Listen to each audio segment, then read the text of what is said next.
आनंद दुबे। अंजना जी हाँ, नमस्कार। हाँ। सभी देशवासियों को हनुमान जयंती की बहुत सारी शुभकामनाएं। देखिए, भ्रष्टाचार पर अंकुश लगे, भ्रष्टाचार समाप्त हो, भ्रष्टाचार पूरी तरह से विलुप्त हो जाए, सारी राजनीतिक पार्टियां यही चाहती हैं। प्रश्न चिन्ह कहां उठता है कि जब देश के आदरणीय प्रधानमंत्री जी, जो हम सबके पालक हैं, वो प्रजा प्रजा में भेद करते हैं।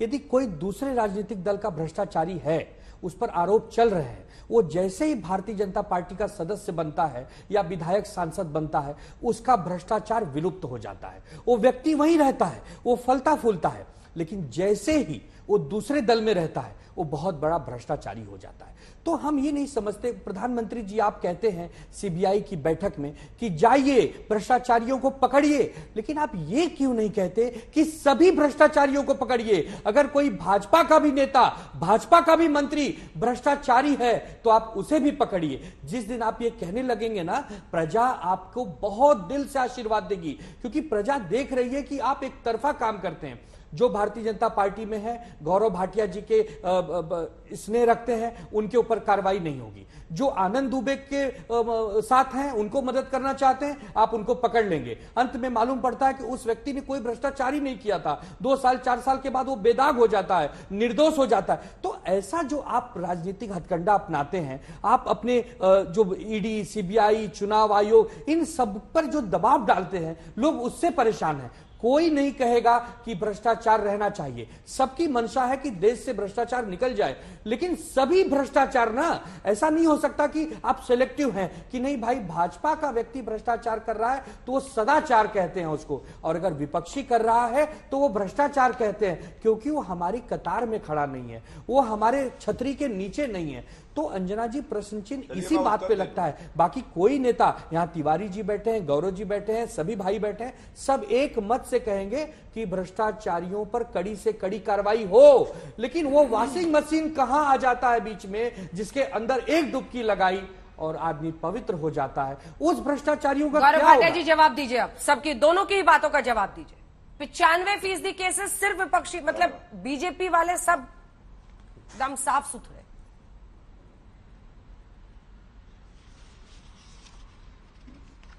अंजना जी, सबसे पहले तो मैं समझता हूं सर्वोच्च न्यायालय ने जब एक आदेश दे दिया, उसके बाद भी उस पर चर्चा करना, मैं तथ्य भी रख दूंगा, लेकिन ये अपने आप में दिखाता है कि इस तरह से इनकी आस्था ना संविधान में है, ना संसद में है, ना पीएमओ में है, ना सेना में है, ना सर्वोच्च न्यायालय में, ना ईवीएम में है, ना इलेक्शन कमीशन ऑफ इंडिया में है, ना मीडिया में है, ना जनता में है।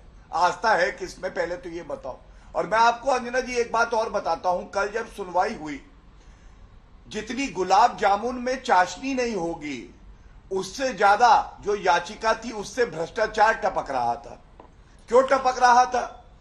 पहले कांग्रेस पार्टी भ्रष्टाचार की जननी, रॉबर्ट वाड्रा, सोनिया गांधी, राहुल गांधी, कार्ति चिदम्बरम, पी चिदम्बरम, हुडा भ्रष्टाचारी सारे इकट्ठे, डीके शिव कुमार। उनके बाद आरजेडी वो जो जानवरों का चारा खा जाती है, जो कहती है नारा क्या है, तुम मुझे जमीन दो मैं तुम्हें नौकरी दूंगा, और उसके बाद यहाँ पे आके प्रवचन देते। तीसरा, कट्टर ईमानदार का सर्टिफिकेट दे रहे थे। इस ज्ञान सत्येंद्र जैन जो को सवाल हुआ उसका तो जवाब ही नहीं दे रहे। शांत कराएंगी तो मैं बोल पाऊंगा। वो शांति है, वो पूछ रहे हैं कि इस प्रश्न का जवाब नहीं मिल रहा है लोगों को कि सारे केसेस विपक्षी नेताओं पर ही क्यों, ये लोग नहीं समझ पा रहे। इस पर बोलेंगे नहीं, ठीक, हाँ मैं उसका भी उत्तर दे दूंगा, लेकिन पहले मैं अपनी बात पूरी करना चाहूंगा। इधर उधर की बात में सीधे आंसर दीजिए। इसका मैं उत्तर दूंगा वॉशिंग मशीन वाली बात का। हाँ। अरे अब भाई एंकर अंजना जी, आपकी नौकरी खतरे में आ गई है लग रहा है। चारा घोटाला वाले आ गए हैं। आज दोनों स्टूडियो में आ गए, मुझे वाकई लग रहा है कि आज नौकरी बैठाया है। चलिए बोलिए, गौरव भाटिया जी बताइए। 95% केसेस विपक्षी नेता है।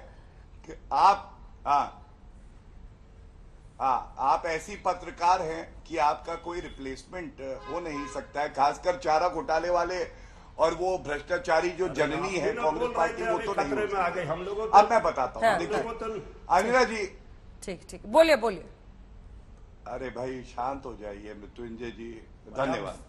देखिए अंजना जी, सर्वोच्च न्यायालय में ये सब जो बातें आप कह रहे हैं ना, 95% विपक्ष के नेता हैं और इनको टारगेट किया जा रहा है, यही सब दलील रखी थी। सर्वोच्च न्यायालय ने इनकी दलील सुनी। आपको मालूम है अंजना जी, इतनी कमजोर दलील थी कि अपनी याचिका को वापस लेना पड़ा। और इसीलिए मैंने कहा जितना गुलाब जामुन में चाशनी नहीं, उससे ज्यादा भ्रष्टाचार टपक रहा था इनकी याचिका से। पहली बात। दूसरी बात, इन्होंने कहा भाजपा के नेताओं के खिलाफ कोई कार्रवाई नहीं होती।